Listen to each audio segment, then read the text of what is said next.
पिछले वीडियो में हम लोग प्रश्नावली 5.2 के क्वेश्चन नंबर 10 तक कंप्लीट किए थे और आज के इस वीडियो में हम लोग इसके आगे क्वेश्चन करेंगे। तो 11 नंबर क्वेश्चंस 11 नंबर क्वेश्चन क्या है, चलिए इसे हम लोग देखते हैं। ठीक है, देखिए AP 3, 15, 27 दिया है कि AP है 3 है 15 है 27 है और 39 है का कौन सा पद उसके 94 पद से 132 अधिक है। AP का कौन सा पद उसके 94 पद से 132 अधिक है। तो चलिए इसे सॉल्व करते हैं। किस तरह, देखिए ये AP दिया है और इसका 54वां पद से 132 कोई पद है उसको निकालना है। तो इसमें A का दिया है, प्रथम पद A दिया है 3 दिया है और सारवंतर D कितना हो जाएगा, अगला में से 15 में से 3 घटाएंगे तो कितना बचेगा आपका 12 बचेगा D। ठीक है, अब बोल रहा है कि कौन सा पद है, कोई पद इसमें है, कौन सा पद है जो उसके 94 पद से 132 अधिक है। तो मान लेंगे माना कि nवां पद, माना कि nवां पद 94 पद से 132 अधिक है, 132 अधिक है। ठीक है, तो nवां पद, तो nवां क्या होता है, an बराबर इसके 94 से अधिक है ना, तो A54 प्लस कई को अधिक है 132। इस तरह करेंगे। फिर सुनेंगे, देखिए बोल रहा है ना कि कौन सा पद है जो 94 पद से 132 अधिक है। तो भाई 94 पद से 132 अधिक ज्ञात करना है पद को, तो हम मान लें कि nवां पद है वो। nवां पद जो है वो देखिए 94 से कितना अधिक है, 32 और 132 अधिक है। अगर कम कहता तो माइनस, अगर अधिक कहेगा तो प्लस। ठीक बात है, चलिए इसको सॉल्व करते हैं। देखिए अब यहाँ पर क्या होगा आपका A plus n-1 into D equal का इक्वल साइन, 54 का लिखेंगे, ये 54 को A प्लस 53D होगा ना, और प्लस 132। A से तो कट ही जाएगा, ये दोनों बराबर में है, कट गए।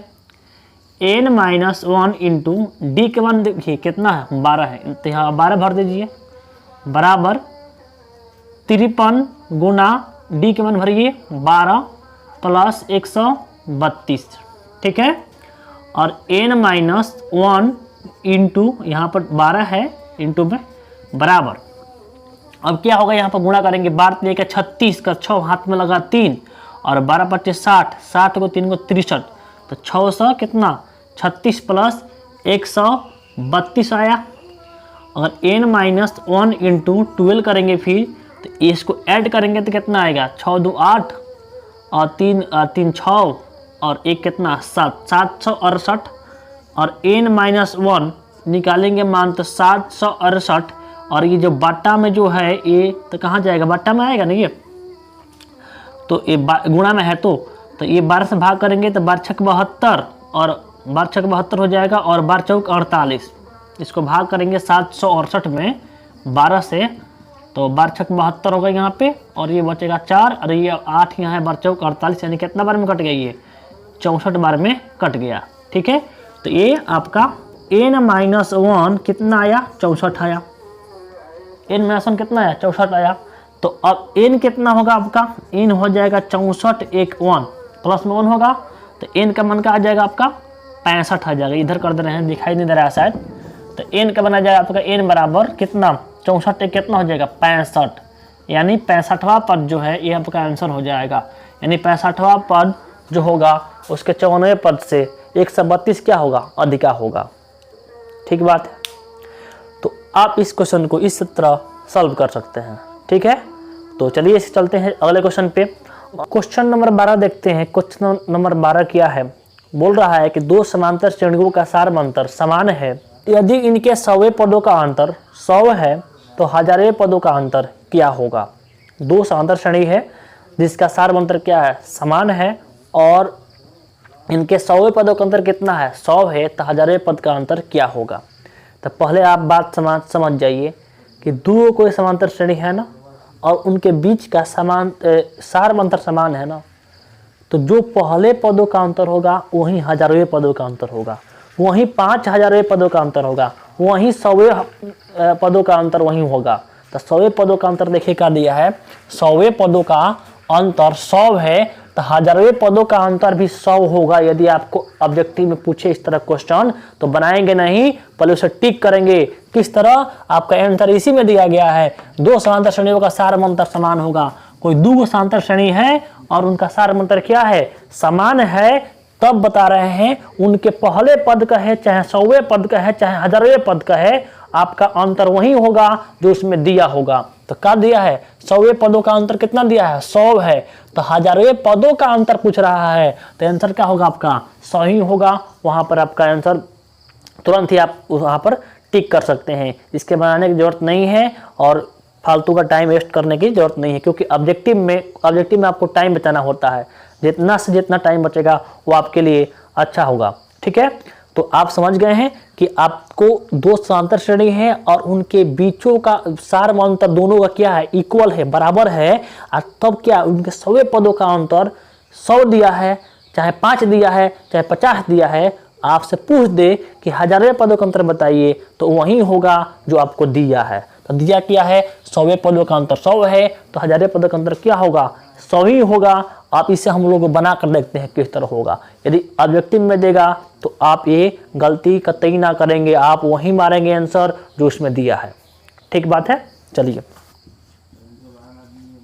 पहली एपी का मानेंगे A1, A2, A3, A4 dot dot, और दूसरी एपी क्या करेंगे, दूसरी एपी इसको थोड़ा डिफरेंट कर देंगे, हम अलग मान लेंगे पहचान के लिए।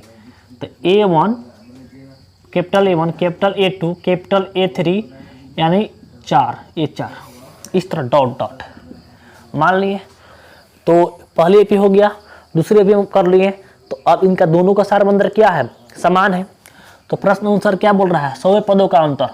ठीक है, तो 100वें पदों का अंतर क्या है, A छोटका है, इसके अलावा क्या यहाँ पर जाएगा ना, यहाँ पर 4, 5, 6, 7, 8, तो बोला इसमें जाएगा बढ़ेगा तो A 100 यहाँ पर होगा, और यहाँ पर जाएगा तो बड़का A 100 होगा ना, होगा ये बताइए। यहाँ पर छोटका A 100 होगा, यहाँ पर A 100, अब बड़का भी A 100 होगा, तो इनके डिफरेंट कितना दिया है, तो छोटका A 100 में से बड़का A 100 घटा डिफरेंट दिया है, कितना दिया है, बोल रहा है 100वें है। ठीक है, इसको हटाइए अभी, इस तरह है। तो अब इसको देखिए, इसका क्या होगा, A प्लस 99D होगा, 99D माइनस ए, इसका प्रथम पद क्या है, बड़ा का ए न है, तो ए प्लस का हो जाएगा, ए प्लस कितना डी होगा, 99D, और डी दोनों में समान है, बराबर क्या होगा आपका 100 होगा। तो ए प्लस 99D माइनस ए माइनस 99D होगा इक्वल किसके, 100 के। तो 99D से 99D कट जाएगा, तो बचा क्या आपका a माइनस ए, छोटा a माइनस बड़ा है, बराबर कितना बचा, 100 बच्चा। ठीक है, अब देखिए तो पूछा क्या हमसे है, देखिए पूछा हजारवें पदों का अंतर, तो हजारवें पदों का अंतर निकालिए, तो हजारवें A 1000 माइनस बड़ा A 1000 निकालना है ना। तो अभी क्या होगा, देखिए यहाँ पे A प्लस ये कितना होगा आपका 999 होगा, 1000 है ये, 999D और माइनस A प्लस 999D होगा ना। तो अभी क्या हो जाएगा, A plus 999D minus A, भाई बड़ा A होगा क्योंकि बड़ा A वाला है, तो बड़ा A, तो माइनस A और माइनस से गुणा करेंगे तो माइनस 999D। तो देखिए प्लस 999D और माइनस 999D दोनों कट जाएंगे, दोनों ये कट गए, तो बचा कि हम लोग का A माइनस A, छोटा A माइनस बड़ा A, और इसका मान कितना था आपका 100 है। इसका मतलब यहाँ रख सकते हैं कितना, हम 100 रख सकते हैं, यानी हजारवें पदों का अंतर भी क्या होगा 100 होगा। यहाँ पर A हजारवें माइनस बड़ा A हजारवें पदों का अंतर क्या होगा आपका 100 ही होगा। तो इस प्रकार से इस क्वेश्चन को आप सॉल्व कर सकते हैं।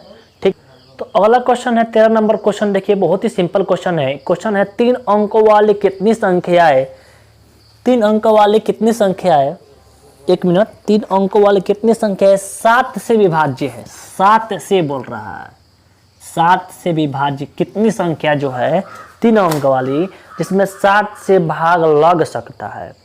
और 3 अंक वाली संख्या चालू कहाँ से होती है, 100 से, और ख़त्म कहाँ होती है, 999 पर। ठीक है, देखिए 100 से, फिर 101, फिर 102 और डॉट डॉट इसे चलती जाएगी, कहाँ होगा 999 तक। और 999 के बदवा का आता है 1000 आता है, 1000 आता है।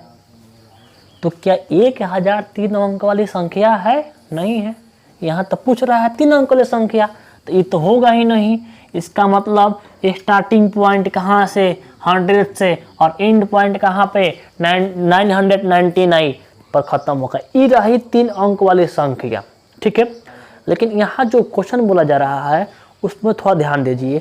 बोला जा रहा है 3 अंकों वाले कितनी संख्या है जिसमें केवल 7 से भाग लगता है।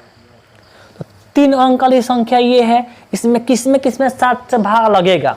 तो इसके बाद इसको थोड़ा और बड़ा कर दे रहे हैं, 999। ठीक है, तो हम चेक करेंगे 100 में भाग लग रहा है कि नहीं 7 से। ठीक है, 100 में 7 से भाग लगेगा है क्या, 7 एकम 7, यहाँ 3 बचा 0, और 7 चौक 28, कहाँ लग रहा है पूर्ण रूप से भाग, नहीं लग रहा है ना। इसका मतलब 7 से पूर्ण रूप से विभाज्य नहीं होगा, ये नहीं होगा, 100 भी नहीं होगा, 101 भी नहीं होगा, 102 भी नहीं होगा, 104 भी नहीं होगा, 105 होगा।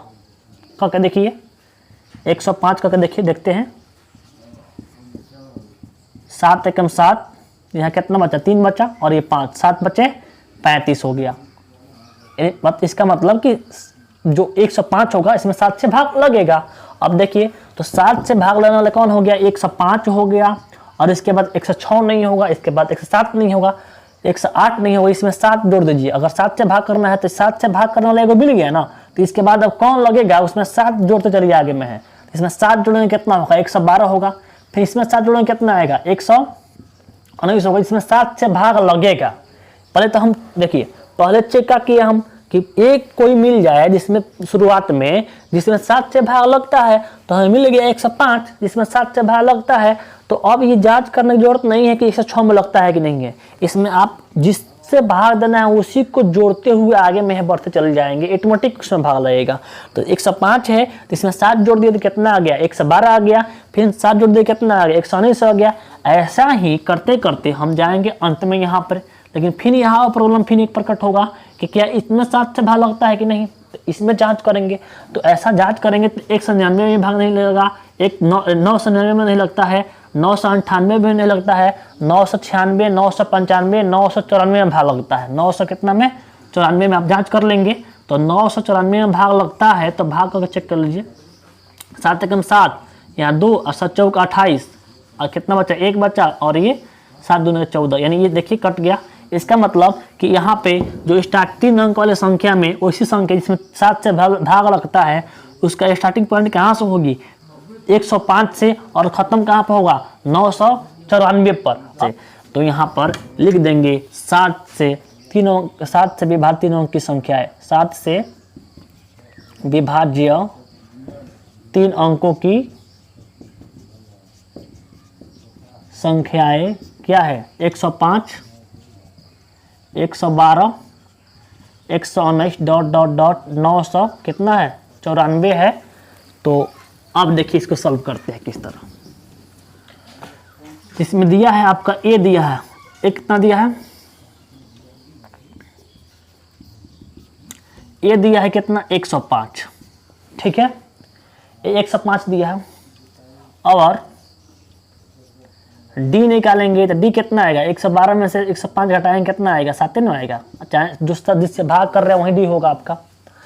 और लास्ट पद दिया है, अंतिम पद एन पद दिया है 994। आपको निकालना क्या है, एन निकालना है, कितने इसमें पद है आपको एन निकालना है। तो फार्मूला लगाइए। आप जानते हैं कि एन का फार्मूला होता है A plus N minus 1 into D, आपको बताया गया है। और एन कितना दिया है, 994, यहाँ भर देंगे 994 बराबर ए कितना है, 105, 105 प्लस एन तो निकालना है हमें एन माइनस 1 गुना डी कितना है, डी 7 है। ठीक है। तो ये 994 में से इधर घटाएंगे, ये आएगा इधर 105 तक का हो जाएगा, माइनस में हो जाएगा, बराबर n-1 इंटू डी, यानी मतलब कि डी यहाँ पर 7 है। तो घटाएंगे तो कितना होगा, 994 में से 105 घटाइए, कितना होगा 14, यहाँ बच गया 9, यहाँ बच गया 8, यहाँ बच गया 8, यानी 889। ठीक है, तो हो गया 889।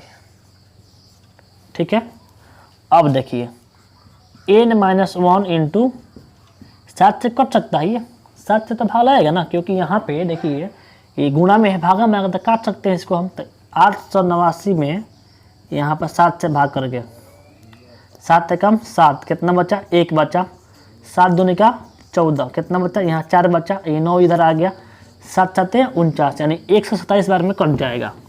7 से ये 127 बार में कट गया। ठीक है, तो हम लिख सकते हैं किस तरह इसको, n-1 किसके बराबर है, n-1 किसके बराबर, 27 के 127 के बराबर है। चाहे आप सीधे लिखिए जिस तरह आ रहा है उस तरह ही, 127 बराबर कितना बचा, n-1 बचा। इस -1 को इधर करेंगे तो 127 और -1 इधर आएगा तो क्या बन जाएगा, +1 बराबर कितना n। तो आप लिख सकते हैं n बराबर 127 और एक कितना हो जाएगा 128, आपका आंसर होगा। n का मान क्या होगा 128 होगा, यानी 3 अंक वाली संख्या, मतलब कि 128 संख्या ऐसी है 3 अंक वाली जिसमें 60 से क्या लगता है, भाग लगता है। ठीक बात है, तो इस प्रकार इस क्वेश्चन को सॉल्व करेंगे। चलते हैं अगले क्वेश्चन की ओर। ठीक है, तो क्वेश्चन नंबर 14 क्या है, 14 नंबर क्वेश्चन भी बहुत आसान है और ये सेम जो क्वेश्चन नंबर 13 था उसी के जैसा है। ठीक है, तो ध्यान देंगे आप लोग। ठीक है, क्वेश्चन है कि 10 और 250 के बीच 4 के कितने गुणज है, 10 और 250 के बीच 4 के कितने गुणज है। ध्यान दीजिएगा कि बोल रहा है यहाँ पर 10 है और यहाँ पे 250 है, इनके बीच 4 के कितने गुणज है। ठीक है, देखिए 10 के बाद क्या आता है, 11 आता है, इसके बाद क्या आएगा 12 आएगा, इसके बाद 13 आएगा और ऐसा ही जाएगा कहाँ तक 250, उसके आगे नहीं, इसके बीच। ठीक है, 10 और 250 के बीच, तो 11 मतलब भाग लगता ही नहीं है 4 से, तो 4 गुणज होगा, ये नहीं होगा। कौन होता है, 12 होता है। कौन गुणज होता है, 12 होता है। इसके बाद कौन होगा, 13 होगा नहीं, 14 होगा नहीं, 15 होगा नहीं, कौन होगा 16 होगा। उसके बाद कौन होगा 20 होगा। यानी हम पहला पता कर लिए कि 12 होगा तो ये 4 से भाग करना है, गुणज मतलब जिसमें 4 से भाग लगता है, समझिए। ठीक है, तो 12 है तो 12 तो मालूम चल गया हम लोग कि 12 में 4 से भाग लगता है, तो 12 के बाद कौन होगा 16 होगा, उसके बाद कौन होगा 20 होगा और फिर 24 होगा, इस तरह से होगा। ठीक है, तो इधर तो पता कर लिए कि 12 होगा, 16 होगा, 20 होगा, फिर उधर ही तो पता करना है ना 250 में होगा कि नहीं भाग, तो 250 में भाग नहीं लगता है, वैसे में 250 के बीच में करना है, तो इसके पहले क्या होगा 249 होगा, यहाँ पर कर दे रहे हैं 250, इसके पहले क्या होगा 249 होगा और इसके पहले क्या होगा 248 होगा। 250 में 4 से भाग नहीं लगता है, 249 में भी नहीं लगता है, भाग किसमें लगता है 248 में। तो कौन होगा 12 होगा, 16 होगा, 20 होगा और लास्ट में क्या होगा 248 होगा। तो यही जो होगा संख्या, यही जो संख्या होगी जिसमें 4 से भाग लग रहा होगा। ठीक है, तो यही पता करना है कि इसमें कई गो संख्या है। चलिए इसे सॉल्व करते हैं। देखिए तो कौन कौन संख्या होगी, 10 और 250 के बीच, 200 के बीच 4 के गुणज कितने होंगे, 250 के बीच 4 गुणज कितने होंगे, तो कितना होगा 12 होगा, 16 होगा, 20 होगा, डॉट डॉट कितना होगा 248 होगा। यानी 10 और 250 के बीच 4 के गुणज 12 और 16, 20 और लास्ट में कितना कर लिए हम 248। अब इसको सॉल्व कर लेना है, n का मान निकाल देना है। तो यहाँ पर a दिया है आपका कितना 12 दिया है, d कितना है 4 है और n कितना है, n दिया है आपका 248 और निकालना क्या है n निकालना है, n का मान निकालना है। तो फार्मूला आप जानते हैं कि an बराबर क्या होता है, an बराबर होता है a plus n-1 into D और n का मान कितना दिया है 248 दिया है। ठीक है, बराबर अब ये देखिए a का मान कितना दिया है, a का मान 12 दिया है प्लस n-1 इंटू डी कितना दिया है, डी आपका 4 दिया है, तो 12 इधर आएगा ना, तो 248 और 12 इधर आएगा तो क्या होगा, माइनस का 12 होगा, बराबर n माइनस 1 इंटू डी है, गुना में 4 है, घटाएगा कितना होगा 236, 236 होगा ना, 6 और ये 1, हाँ 236 होगा, n माइनस 1 इंटू 4 है, तो ये 4 गुने में है, ठीक है, ब्रैकेट के बाहर तो गुने है, अब ये 4 इसको भाग करेगा, इस तरह होगा ना 236 और बट्टा में 4 आएगा ना, तो इसको भाग करेगा यहाँ पे, तो हम एक बार यहीं पर काट दे रहे हैं इसको हम 4 से, 4 एकम 4 और ये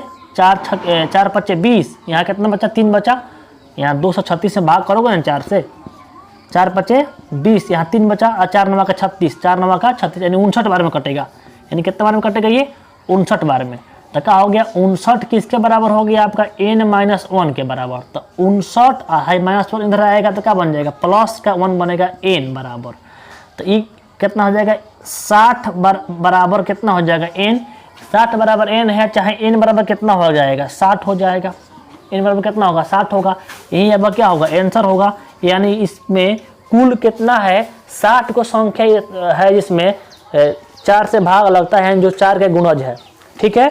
आगे चलते हैं, अगला क्वेश्चन क्या है देखते हैं, चलिए देखते हैं क्वेश्चन नंबर 15 क्या है। 15 नंबर क्वेश्चन है कि n के किस मान के लिए समांतर श्रेणियां 63, 65, 67 और 3, 10, 17 के nवें पद बराबर होंगे, यानी n का किस मान पर ये दोनों समांतर श्रेणी क्या होंगे बराबर हो, दोनों समांतर श्रेणी के पद क्या होंगे बराबर होंगे, तो ठीक है। और दो समांतर श्रेणी दिया है, तो पहले समांतर श्रेणी के nवां पद निकालेंगे, फिर दूसरा के nवां पद निकालेंगे और दोनों के nवें पद को बराबर कर देंगे, तो क्या होगा n का मान निकल जाएगा। देखिए पहला समांतर श्रेणी क्या है आपका 63 है, फिर क्या है 65 है, 63 और फिर 65 और फिर 67, तो इसका nवां पद निकालिए, इसमें a कितना दिया है 63 दिया है, d कितना है, तो 65 में से 63 घटाएंगे तो कितना बचेगा 2 बचेगा, और nवां निकालना है, nवां, तो nवां निकालिए, an बराबर क्या होगा a plus n minus 1 into D, तो an बराबर a कितना है आपका 63 और n नहीं मालूम है, n माइनस 1 इंटू डी कितना है, d है आपका 2, तो ये पहला समांतर श्रेणी का nवां पद हो गया।